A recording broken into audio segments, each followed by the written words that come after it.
ഷാഫി പറമ്പിലിന്റെ വിളിയോടെ അച്ചു ഉമ്മൻ കേരളത്തിലേക്ക് എത്തുകയാണ് എന്ന് തന്നെ പറയാം.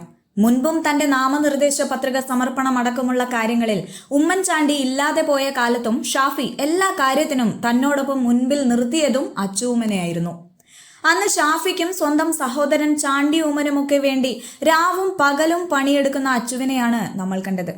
വോട്ട് അഭ്യർത്ഥിക്കാനായി അച്ഛനില്ലാത്ത കാലത്ത് അച്ചു ഉമ്മൻ ഓരോ വീടിന്റെയും പടി കടക്കുമ്പോൾ ഉള്ളം നിറഞ്ഞ് സഹിച്ചു ചേർത്തു പിടിക്കുന്ന വീട്ടുകാരെയും നാട്ടുകാരെയും ഒക്കെയാണ് അന്ന് നമ്മൾ കണ്ടത്.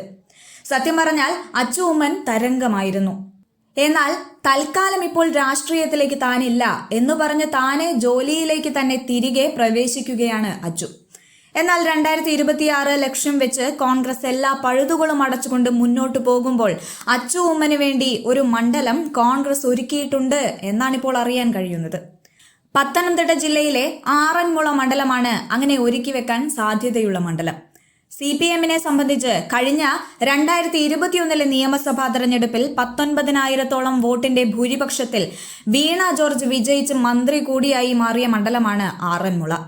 പത്തനംതിട്ട ജില്ലയെ സംബന്ധിച്ച് 5 അസംബ്ലി മണ്ഡലങ്ങളാണ് ഉള്ളത്. ഈ 5 എണ്ണത്തിൽ ഏറ്റവും കൂടുതൽ ഭൂരിപക്ഷം നേടി CPM വിജയിച്ച മണ്ഡലം ആറന്മുളയാണ്. വീണ ജോർജാണ്. അന്ന് പിണറായി രണ്ടാമത് മുഖ്യമന്ത്രിയായി അധികാരമേറ്റ ശേഷം വലിയ ഒരു പൊളിച്ചെടുത്ത് മന്ത്രിസഭയിലടക്കം നമ്മൾ കണ്ടതാണ്.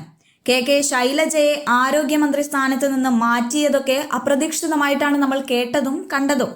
എന്തിനേറെ പറയുന്നു, പാർട്ടി വ്യത്യാസം പോലും ഇല്ലാതെ ആളുകൾ പറഞ്ഞു ശൈലജ ടീച്ചറെ മാറ്റരുത് എന്ന്.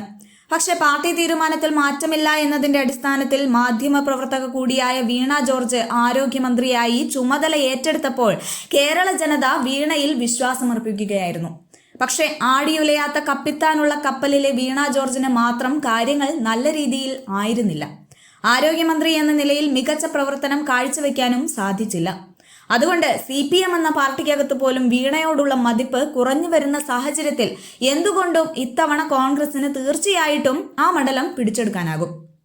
അതിനൊരു ശക്തയായ ഒരു സ്ഥാനാർത്ഥിയെ ആവശ്യമാണ്. അവിടെ ഉയർന്നു കേൾക്കുന്ന ഒരു പേര് അച്ചു ഉമ്മന്റേതാണ്. കൂട്ടത്തിൽ യൂത്ത് കോൺഗ്രസ് ഉപാധ്യക്ഷൻ അബിൻ വർക്കിയുടെ പേരുമുണ്ട്. എങ്കിൽ പോലും അച്ചു ഉമ്മനാണ് വരുന്നത് എങ്കിൽ കാര്യങ്ങൾ മാറിമറിയും. അതുമാത്രവുമല്ല, ഓർത്തഡോക്സ് പ്രതിനിധിയാണ് വീണയും അബിൻ വർക്കിയും, ഒപ്പം തന്നെ അച്ചു ഉമ്മനും. അതുമാത്രവുമല്ല, ഇപ്പോഴത്തെ സാഹചര്യത്തിൽ ഒരു താരപരിവേഷവും അച്ചു ഉമ്മനുണ്ട്. ഇതെല്ലാം കൃത്യമായി കൂട്ടിക്കിഴിച്ച് കണക്ക് കൂട്ടിയാണ് അച്ചു ഉമ്മനെ ഷാഫി പറമ്പിൽ വിളിക്കുന്നത്. എന്തായാലും കാത്തിരുന്ന് കാണാം.